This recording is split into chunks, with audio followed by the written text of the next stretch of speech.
Hi friends, I'm just on a quick work break and thought I'd come and show you how I make my kefir. I've had a handful of you ask me for this recipe, so here it goes. Jill and I have enjoyed this kefir. It's a lot easier to make. Just saving the time on making the kefir has made it more sustainable for us. And we actually really like this taste as well. So here's what we do from the start. We fill up a gallon of water and put it in a container, place it on a shelf and let it sit for 2 to 3 days. During that time period, the chlorine evaporates out of the water, which is better for the kefir grains in the long run. Then we pour that water into another pitcher or into another bottle, and we put 1 cup of sugar in there.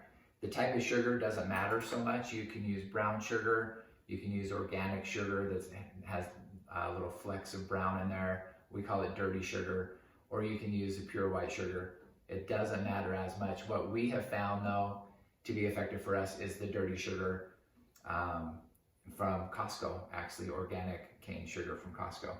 So we put 1 cup in here, and then we put just a little dab of molasses in.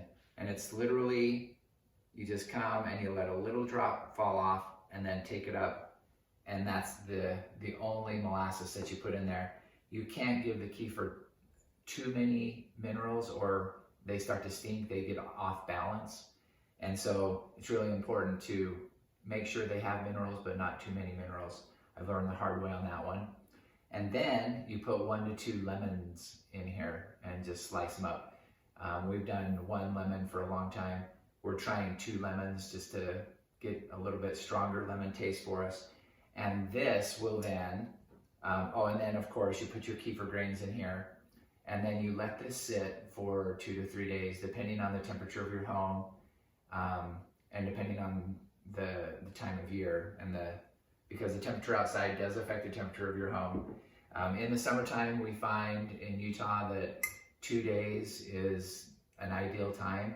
In the wintertime, we go 3 days.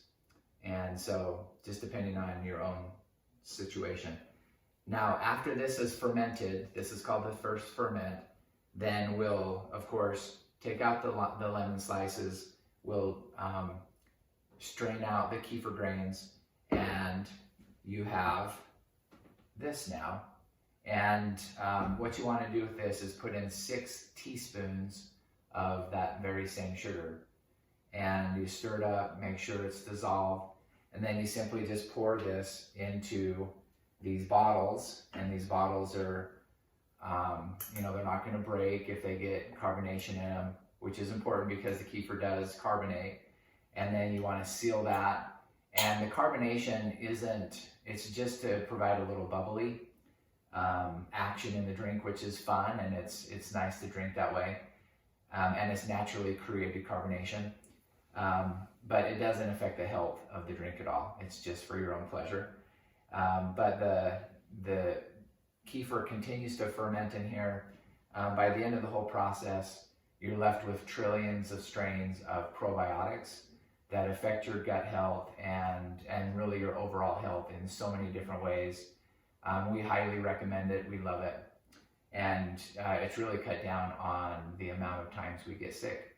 So this is the end product. This has been sitting out for 2 to 3 days, and it's ready to be opened.